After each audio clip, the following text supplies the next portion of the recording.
This is Mekus with the Continence Club. I am back with an informational video. If you're new to the channel, hit that like button, hit that share button, hit that subscribe button, and hit that notification bell. In today's presentation, I'm going to be discussing poverty thinking. This was brought to me by Adil, so I want to recognize you, member of the Continence Club, for sharing with me that he wants me to discuss this topic. That's what my email's in the description for. Let me know what you want me to talk about as it relates to identity shifting, and I will do so immediately. And I also know that you probably reached out to me wanting to tell me about your experience about shifting from your current to your desired situation on identity shifting. So I want to say that I'm live now. I'm ready to hear what you have to say.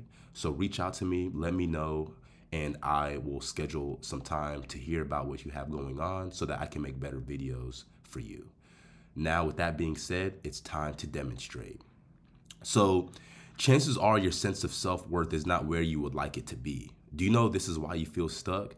You know, whenever it comes to thinking in poverty, you know, a lot of times it's just your sense of self-worth. A lot of times you probably just don't think you're worthy of, higher financial gain or whatever it is. And let me just make something clear. There is nothing wrong with wealth. There's nothing wrong with that, because chances are that's something that you want deep down. You want to be able to provide for yourself. You want to be able to provide for your family. I feel like we live in a society where a lot of people, put down wealth. But the truth of the matter is, if it's not important, why do you work 10, 12-hour days, 40, 60, 80-hour weeks for it? And I understand on the deepest level, everything just is, and it is relatively insignificant. But remember, we live in a world where we need this to survive. And so you shouldn't feel bad for anybody making you feel like it's something that you would like or want more of. Matter of fact, there's no nobility in poverty. I'll be honest with you. Unless it's a conscious chosen decision that you want to make for yourself, but that's your business, right? So it's not your empty wallet, it's your empty imagination. It's not the absence of economic opportunity, it's the presence of fear and unworthiness in your mind. I'll be honest with you, I know you might say, hey, the economy, the government, all this stuff is going on, but I look around and, there's a lot of people, getting jobs, there's a lot of people who are breaking through in their business or whatever it is that they're doing and accumulating wealth. So, it's real. Despite what you might be thinking that's going on, there's a lot of people out here that are living very abundantly. Let's actually take a look around and see that this is actually what's going on. So it really boils down to your imagination, your mind, how you see yourself. It is not that all wealthy people are terrible people. I also want to point that out too. It's the inability for you to be on their level. A lot of times the truth is, you just have an experience for yourself, and it's something that you might honestly want to experience, but you feel like you can't or never will. And so, that envy or whatever it is that's in your heart might reflect onto the way that you see wealthy people. You might think that they're bad people, they're doing things that are evil, but a lot of times, a lot of the times they're the nicest people that you'll ever meet, and the people without it are some of the meanest people you ever meet. So the poverty consciousness you quietly carry is holding you back. So let me demonstrate a little further. As much as you've been watching my videos up to this point, what do we know right now? We know that your frequency is what?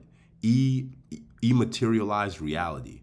So if you think on the mindset of somebody in poverty, someone in lack, scarcity, you like to be a victim, that is all accumulating within your frequency. And guess what? You're going to live in a reality where you have an empty wallet, where there is an absence of economic opportunity, where you think wealthy people are terrible people, because that is the frequency that you have. That is your state of consciousness being reflected to you via your reality. You understand?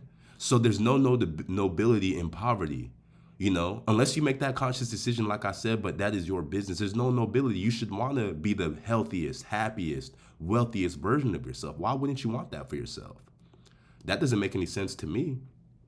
This is because this is what will be reflected in your outside world, right? And I just explained that, It's not your fault, though, because we've all been trained from a young age to think small and limit ourselves. This is a fact. We've all been trained to, hey, money is the root to all evil. Oh, you should never want anything. But the truth is, but you're struggling to pay those bills, or to pay those student loans, or to provide for your family, even provide for yourself. So money just is. It's not good or evil. It just is, just like this world just is. We live in an objective reality. And I'm going to make a separate video on that. But we live in an objective reality, meaning that everything is just the way it is, it's just here. But then we put labels and judgments on things, which creates a subjective reality. In this case, money just is, and your subjective reality on money that you're experiencing is that it's a bad thing and nobody should want to get it, and people with money are evil. And, until you realize that the world is just reflecting your opinions and beliefs, that's when you're really going to make the next level and make that change. When you realize this is what I realized, because I understand those thoughts. I used to have them myself. So where we at here? Poverty is not a condition of the world. It's not. It's really not. It's a condition of consciousness. Just take a look around. There's abundance in this world. Do not forget that. There's abundance. There's money everywhere. Everything. This building that you're in, the headphones you're using this to listen to, the gym that you might be in right now, the car that you might be driving, everything, revolves around money. All of those things are not free. A lot of those things were built, contracts, whatever you like to say. And there's abundance in this world. Look at nature. Fruits grow out of the ground. There's abundance everywhere. And so don't get it twisted. Like I said, there are people out here getting it. There are people out here getting after it. There are people out here they're millionaires coming about every single day. There's abundance everywhere. So whenever you say things like, I don't have enough, or I can't afford that, or I'm not worthy of him or her, remember that it doesn't matter what is true. The only thing that is true is what you know is true, because over time with work, it will become true. And that comes with how you talk to yourself. That comes with the way you see yourself, right? That comes the way you feel about yourself.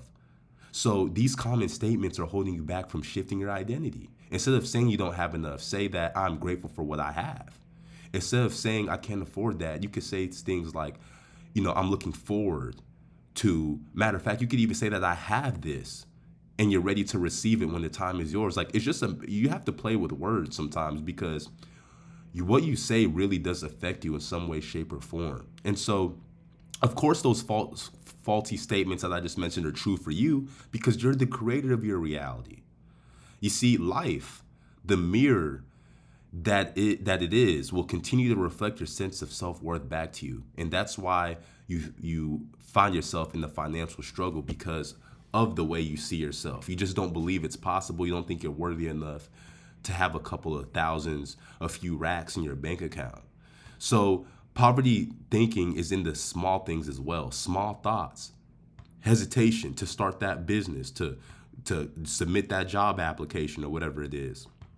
Comparison, you're thinking, oh man, this guy is making all this money, he has a higher salary than me or whatever it is, and you feel bad about that, It comes in comparison, it comes in self-pity. You don't feel worthy of having anything, of getting a pay raise or anything. You feel like, oh, we should all just keep ourselves down. You're jealous of another person's success. Poverty thinking is in all of these things. And so if you do not break free of these chains of negative thinking, they will continue pulling you down.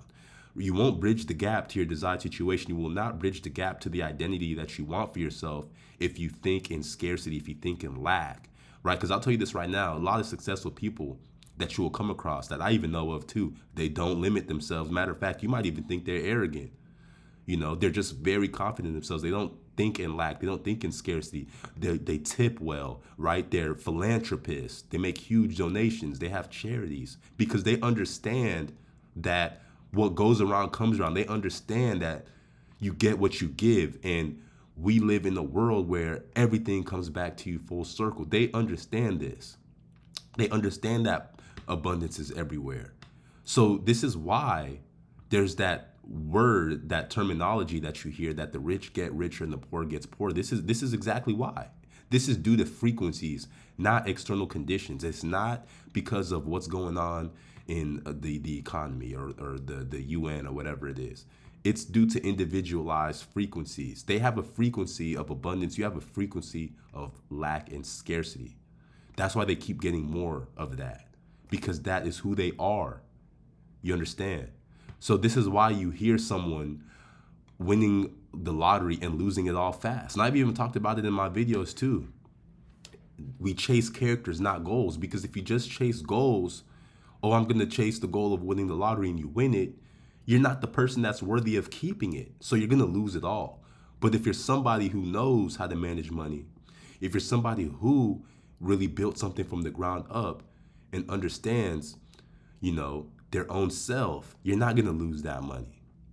The reason why the individual that lost their lottery money lost it is because they were not mentally capable of spending that money. Their frequency isn't in alignment of having that much money, so they're going to lose it all at some point. The self-worth was not strong enough. So I want to remind you that you are not the product of your bank balance. Let me make that clear.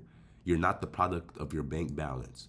You are not at the mercy of the economy, the government, or your employer. You are consciousness.